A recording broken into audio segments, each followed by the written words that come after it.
अस्सलाम वालेकुम, welcome to my YouTube channel. कैसे हैं आप सब? उम्मीद करती हूँ कि आप सब खैरियत से होंगे। आज मैं आपके साथ बहुत सी अच्छी बातें शेयर करने वाली हूँ, तो आपने वीडियो स्किप किए बगैर कंप्लीट वॉच करनी है। रिसेंटली मैंने आपके साथ वीडियोस शेयर की हैं जिनमें मैंने आपको बताया है कि अपार्टमेंट को किस तरह से फाइंड आउट करते हैं, किस तरह से जगह जगह जाकर आप अच्छे अपार्टमेंट्स को देख सकते हैं, सर्च कर सकते हैं। और इसके अलावा बहुत सी अपार्टमेंट से रिलेटेड और फर्नीचर से रिलेटेड आज इस वीडियो में मैं आपके साथ बातें शेयर करूंगी। तो चलिए स्टार्ट करते हैं। सबसे पहले मैं आपको ये बताना चाहूँगी कि जब आप कभी अपार्टमेंट सर्च कर रहे हैं ना, तो आपने एक जगह पर रहकर तो बिल्कुल अपार्टमेंट जो है वो सर्च नहीं करना। सबसे पहले आपको अपनी फैसिलिटी को देखना है। आपको ये नहीं देखना कि आपको जॉब दूर पड़ती है, करीब पड़ती है। अगर तो आपके पास अपनी लाइसेंस है, अपनी कार है, तो वेल गुड, आप जा सकते हैं, दूर भी जा सकते हैं। लाइक जगह आपकी जॉब जो है वो डेरा से भी काफ़ी आगे है और आपकी रिहाइश जो है वो आप शारजा में भी कर सकते हैं, अजमान में भी कर सकते हैं। उसके लिए ये होता है कि आपको थोड़ा जल्दी निकलना पड़ता है, क्योंकि यहाँ पे ट्रैफिक में बंदा बहुत ज़्यादा और बहुत टाइम के लिए फंस जाता है। यहाँ पे ट्रैफिक बहुत जैम होती है। और दूसरा ये कि यहाँ पे जगह जगह पर सिग्नल्स हैं, तो सिग्नल्स के रूल्स को आपको लाजमी फ़ॉलो करना पड़ता है। तो फिर आपको एक तो ये कि आपने जी अपार्टमेंट जब सर्च करना है, आपने हर जगह जाना है, वहाँ जाना है जहाँ पे आपको सस्ता और अच्छा अपार्टमेंट मिले, जहाँ पे बच्चों के लिए प्ले एरिया भी करीब पड़ रहा हो, स्कूल, हॉस्पिटल्स, ये सब फैसिलिटीज़ को देखते हुए आपको अपना अपार्टमेंट देखना है। फिर जैसे ही आपको कोई अपार्टमेंट अपने हिसाब का अच्छा लगे, आप चाह रहे हैं वहाँ पे अपार्टमेंट ख़रीदना, तो कुछ क्वेश्चंस आपको वहाँ पे जाते ही उनसे लाजमी पूछने चाहिए। सबसे पहले ये पूछना है आपने कि रेंट कितना है, ईयरली कितना है, मंथली कितना है। उसके अकॉर्डिंग आपको वहाँ वो एग्रीमेंट बनाने का बताएंगे।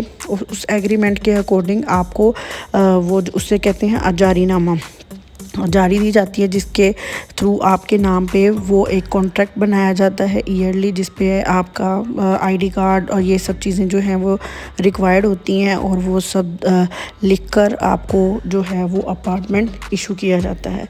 तो उस अपार्टमेंट के अजारी के लिए आपको भी कुछ रूल्स को फॉलो करना पड़ता है। लाइक जैसे वो चेक मांगते हैं, ठीक है, आपके पास अपना चेक अकाउंट होना बहुत ज़रूरी है। 6 चेक पर ईयरली जो है वो रेंट पे आपको अपार्टमेंट मिल जाता है। 6 चेक में आपने पेमेंट किस तरह से करनी है वो आपके ऊपर होता है कि आपने अमाउंट किस तरह से डिवाइड करते हुए अपने रेंट के अकॉर्डिंग सेट करनी है। उसके अलावा ये भी होता है कि आपने पूछना होता है कि देवा यानी कि इलेक्ट्रिसिटी और पानी का बिल, इसको देवा बोला जाता है, देवा का बिल यहाँ का कितना आता है। तो अगर तो बहुत ज़्यादा आता है तो फिर उसकी ज़ाहिर सी बात है हेल्पलाइन पे आपको कॉल करके कुछ चीज़ों को करेक्ट करवाना होता है, वरना आपको ही वो ज़्यादा बिल पे करना पड़ेगा। और देवा का बिल आपको उसके लिए ये भी होता है ना कि जितना रेंट है उसके अलावा भी आपको बहुत सी चीज़ें जो हैं वो ऐड करके, तो वो सब चीज़ें मतलब ज़्यादा पे करनी पड़ती हैं। लाइक जैसे आपको देवा के लिए भी कुछ अमाउंट जो है वो डिपॉज़िट करवानी पड़ती हैं। आपके अगर बिल्डिंग में गैस है तो उसके लिए भी आपको कुछ डिपॉज़िट करवाना पड़ता है, और मंथली गैस के बिल के अकॉर्डिंग आपको चलना पड़ता है, क्योंकि हर बिल्डिंग में गैस भी अवेलेबल नहीं है।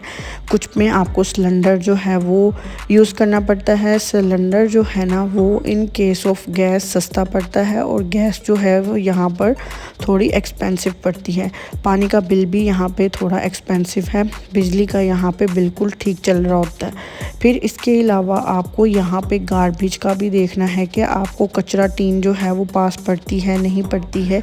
ये सब देखना, आपको अपनी सिक्योरिटी देखनी है कि यहाँ बिल्डिंग में कैमरे लगे हुए हैं, नहीं लगे हुए हैं, आपको ये भी देखना है, क्योंकि सिक्योरिटी सबसे पहले होती है। बहुत सी बिल्डिंग्स हैं जिनमें कैमरे हैं और बहुत अच्छी सिक्योरिटी है, और कुछ में बिल्कुल सिक्योरिटी का इंतज़ाम नहीं है, कैमरे भी नहीं लगे होते। इन सब के अलावा आपको ये भी पूछना है पार्किंग का कि आपको पार्किंग फ्री है कि नहीं है। आपके गेस्ट अगर आते हैं उनकी पार्किंग साथ में फ्री होगी कि नहीं होगी।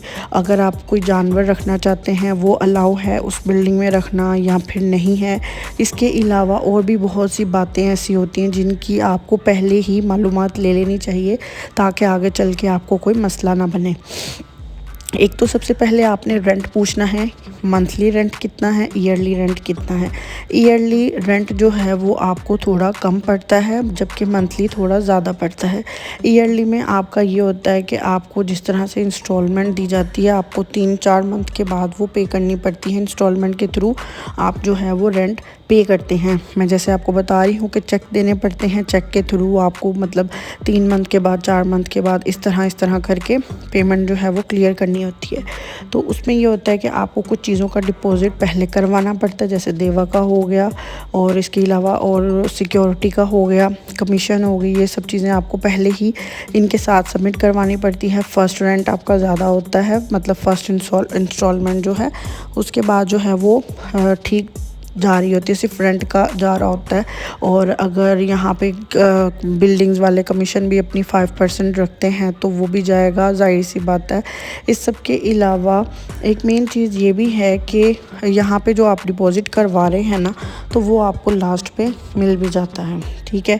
इन सब के अलावा आपको ये भी पूछना है कि चिल्लर फ्री है कि नहीं, क्योंकि अगर दूसरा एसी लगा होता है तो उसका बिल जो है वो भी ज़्यादा पड़ रहा होता है। जो चिल्लर है एसी होता है ना, वो बाज़ बिल्डिंग्स में फ्री होता है, बिल्कुल फ्री होता है, उसका बिल नहीं होता। लाइक जैसे बहुत ही अच्छी ब्रांड की कंपनीज़ की जो बिल्डिंग्स है ना, उनमें चिल्लर फ्री होता है। लाइक जैसे नेस्टो की जो रेजिडेंस है वहाँ पे चिल्लर फ्री है, उनके रेंट बहुत ज़्यादा है, लेकिन उन्होंने फैसिलिटीज़ भी बहुत ज़्यादा अच्छी दी हुई है। वो फुल सिक्योरिटी वाली बिल्डिंग्स हैं, वहाँ पे आप बिल्कुल सिक्योर हैं। और अगर मेंटेनेंस जो है वो उनकी बहुत जल्दी हो जाती है, कोई चीज़ वो ख़राब नहीं होने देते। आपने अपने क्वेश्चंस में ये भी एक क्वेश्चन ऐड करके पूछना है कि मेंटेनेंस जो है वो हमारे ये रेंट के अंदर होगी कि हमें अलग से करवानी पड़ेगी, ठीक है। ये सब बातों का आपने ख्याल करते हुए अपार्टमेंट जो है वो देखना है, और अपार्टमेंट लेने से पहले इन सब चीज़ों की मालूमात आपने ले लेनी है। एक तो रेंट का पूछना है, दूसरा आपने सिक्योरिटी का पूछना है, फिर आपने कैमरे वगैरह देखने हैं, बिल्डिंग कितनी सिक्योरिटी प्रूफ है नहीं है।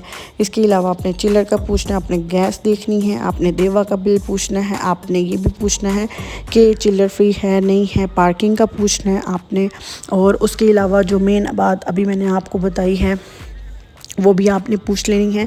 ये सब चीज़ें हैं जिनका ख्याल करते हुए आपको अपना अपार्टमेंट देखना है। इन सब बातों का आपको पहले से पता होना चाहिए, क्योंकि अक्सर ऐसा होता है कि हमारे दिमाग में से वो चीज़ें निकल जाती हैं जब हम ख़रीद लेते हैं कोई चीज़ या रहने के लिए, तो फिर हमें पता चल रहा होता है कि भाई इसमें तो ये भी नहीं है, ये भी नहीं है। तो इस तरह से फिर आपको जब वो आपको की दे दें आपके अपार्टमेंट की, तो आपका फ़र्ज़ बनता है कि अपने अपार्टमेंट की एक एक चीज़ को देखें, अपने टैप अच्छे से चला कर देखें पानी, और अपने किचन को, हर जगह को अच्छे से देखें। क्योंकि ये सब चीज़ें आप देख लेंगे तो आपकी जान ज़रा सुकून में हो जाएगी कि कोई चीज़ ठीक करवाने वाली नहीं है। मेंटेनेंस तो रेंट में ही कवर हो रही होती है, बट फिर भी एक दफ़ा अगर आप देख लें, अगर कोई चीज़ ऐसी हो कि जो कि फ़ॉल्ट में आ रही होती है, वो ठीक नहीं है, तो आप उनको कंप्लेन करके तो शिफ्ट होने से पहले सब कुछ ठीक करवा कर आप यहाँ पे जो है वो शिफ्ट हो सकते हैं। इसके अलावा ये आपने पूछना है कि इंटरनेट की फैसिलिटीज़ बिल्डिंग में है कि नहीं, कि मतलब इंटरनेट जो है वो उसके बगैर तो गुजारा ही नहीं है। तो कि कुछ बिल्डिंग्स होती हैं जो अपना इंटरनेट जो है प्रोवाइड करती हैं, नहीं तो नेबर्स जो होते हैं ना, आप साथ वाले रूम से भी इंटरनेट जो है वो शेयर कर सकते हैं। इन केस अगर आप अपना खुद लगाएंगे तो उसका बिल ज़्यादा आएगा, अगर आप साथ वालों से शेयर कर लेंगे वो भी आपको सस्ता पड़ेगा, अगर आप बिल्डिंग से लेंगे तो वो भी सस्ता पड़ेगा। तो चीज़ें वो देखा करें जिसमें आपकी बजट जो है वो कम बजट में आपको ज़्यादा प्रॉफिट हो रहा हो। इसके अलावा आपने रेंट जो है, मैंने बहुत से क्वेश्चन आपको बताए हैं, उम्मीद करती हूँ कि आपको आज की वीडियो अच्छी लग रही होगी। हमेशा अपार्टमेंट देखते हुए आपने बस ये ख्याल करना है कि आपको हर चीज़ करीब पड़ रही हो। लाइक जैसे फार्मेसी हो गया, आपको रात को कुछ खाने को दिल कर रहा है, आपका कोई मतलब ग्रोसरी स्टोर जो है वो, कोई मॉल, हॉस्पिटल, बस स्टैंड, इस तरह से बहुत सी चीज़ें, मस्जिद वगैरह, स्कूल्स, ये सब चीज़ें आपको घर के पास में मिल रही हों अपार्टमेंट के, तभी आपको वहाँ पे मूव ऑन हो जाना चाहिए कि हर चीज़ की फैसिलिटी को देखते हुए। बच्चों का प्ले एरिया, बच्चों के लिए प्ले ग्राउंड, आपका मतलब जाहिर सी बात है चहलकदमी का दिल कर रहा है, एक बंद कमरे में रह के इंसान जो है वो तंग आ जाता है, तो शाम को बच्चे को लेकर बाहर चला जाता है। उम्मीद करती हूँ कि आपको आज की वीडियो पसंद आई होगी। मिलते हैं एक नई वीडियो के साथ, तब तक के लिए अल्लाह हाफिज़।